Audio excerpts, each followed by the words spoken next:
Good morning all students. आज हम आपकी +1 क्लास में आपकी पोल साइंस में जो आपकी बुक है उसका सेकंड पार्ट करने जा रहे हैं। फर्स्ट पार्ट किया था हमने राजनीतिक सिद्धांत, जिसके 10 लेसन आपके कंप्लीट हो चुके हैं। आज हम इसका सेकंड पार्ट करने जा रहे हैं, भारत का संविधान। तो फर्स्ट लेसन है इसका, संविधान क्यों और कैसे। ठीक है, संविधान कहते किसे हैं, हमें संविधान की आवश्यकता क्यों है, संविधान समाज को क्या देता है। ठीक है, भारत का संविधान किसने बनाया या इसकी आवश्यकता क्यों पड़ी। तो सबसे पहले हमें पता होना चाहिए कि हमें संविधान की क्या आवश्यकता है, संविधान है क्या, इसके कार्य क्या है, इसकी भूमिका क्या है। ठीक है, संविधान हमारे दैनिक जीवन के लिए क्या काम करता है। तो संविधान की आवश्यकता प्रत्येक राज्य को होती है। संविधान के बिना कोई भी राज्य नहीं होता। तो संविधान तालमेल बढ़ाता है और भरोसा दिलाता है। तो इसमें ये बात बताई गई है कि जो संविधान है हमारे देश का, वो हमारे तालमेल को बढ़ाता है, यानी कि जो हमारी सरकार है, सरकार को आगे चलाने वाली जो नीतियां हैं उनका तालमेल बनता है। वो लोगों तक अपनी ये तालमेल को बढ़ाते हैं, लोगों को भरोसा दिलाते हैं। ठीक है, और लोगों में जो भी परिवर्तन उनके धर्म को लेकर या उनकी जाति को लेकर कोई भी वाद विवाद होता है, तो ये लोगों को उस चीज़ का भरोसा दिलाते हैं कि संविधान आपके साथ है। संविधान का पहला काम क्या है कि वह बुनियादी नियमों को एक ऐसा समूह उपलब्ध कराए जिससे समाज के सदस्य एक न्यूनतम एक दौर में बंध जाएं और उनका जो विश्वास है वो पक्का हो जाए। तो हमें संविधान की इसीलिए ही आवश्यकता होती है। तो हमारा जो निर्माण है संविधान का या इसकी शक्तियां हैं, अगर इनके बारे में बात की जाए तो संविधान का निर्माण जो है वो संविधान सभा ने ही किया था। तो संविधान राज्य की जो स्थापना या इसकी मांग थी वो 1922 में महात्मा गांधी ने की थी। कांग्रेस ने 1934 में संविधान सभा की जो मांग थी उसको रखा था कि हमें इसकी स्थापना की मांग करनी चाहिए।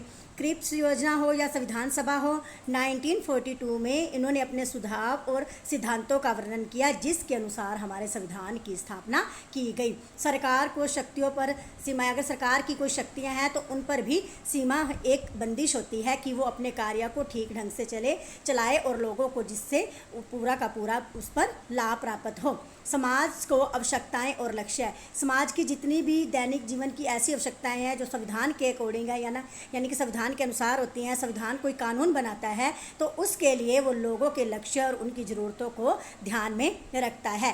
राष्ट्र की बुनियादी पहचान अगर की जाए, अगर किसी राष्ट्र की बात की जाए तो वो राष्ट्र की अगर हम पहचान करते हैं तो उसके संविधान के अनुसार ही होती है कि उनका संविधान आपस में कैसा है, संविधान में तालमेल कितना है। अगर दूसरे राष्ट्र में देश की बात की जाए तो केंद्रीय सरकार और विभिन्न क्षेत्र हैं उनके बीच संबंध कैसे हैं, यानी कि बाकी देश संविधान के बारे में जो तालमेल है उसी को ही देखते हैं।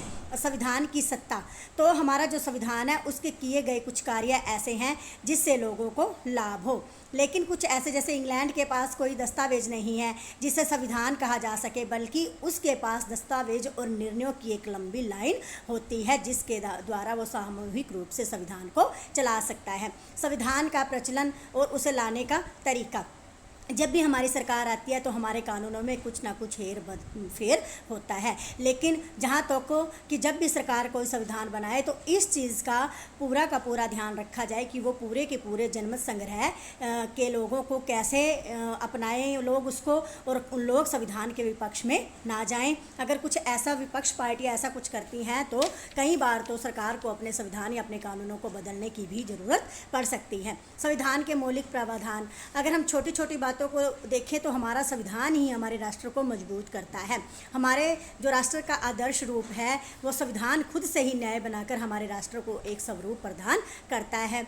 संस्थाओं का संतुलित रूपरेखा, अगर कोई संस्थाएं हैं जो हमारे संविधान के अकॉर्डिंग हैं तो उन्हें हमारे संविधान के नियमों का पालन करके ही अपनी संस्थाओं को चलाना होगा, चाहे वह लोगों के हित के लिए है या लोगों को कोई भी उससे मदद पहुंच रही है, लेकिन वो एक दायरे के अंदर ही अपनी चीज़ों को रख सकता है, संविधान के सारे कानूनों को का पालन करके। भारतीय संविधान कैसे बना, यानी कि संविधान की मांग बहुत ज़रूरी है। लोगों को एकजुट या लोगों को सही रास्ते के लिए चलाना है तो हमें संविधान की नींव को मजबूत करना होगा। संविधान सभा का स्वरूप 3 जून 1947 की योजना के अनुसार जब हमारा विभाजन हुआ था तो हमारी जो सरकार थी उसने संविधान सभा के सदस्य ही नहीं रहे जो पाकिस्तान के क्षेत्रों से चुनकर आए थे, तो इनके लिए भी एक संविधान बनाया गया। तभी से जब से हमारा देश आज़ाद हुआ है तो हमारी जो न्यायिक स्थिति है या हमारी जो रूपरेखा है संविधान को लेकर वो बहुत ही सही है। संविधान सभा के कामकाज की शैली, अगर इसके कामकाज की बात की जाए तो संविधान सभा का जो लोकप्रिय है वो सत्ता का आधार है, यानी कि हमारे यहाँ लोकतंत्र है,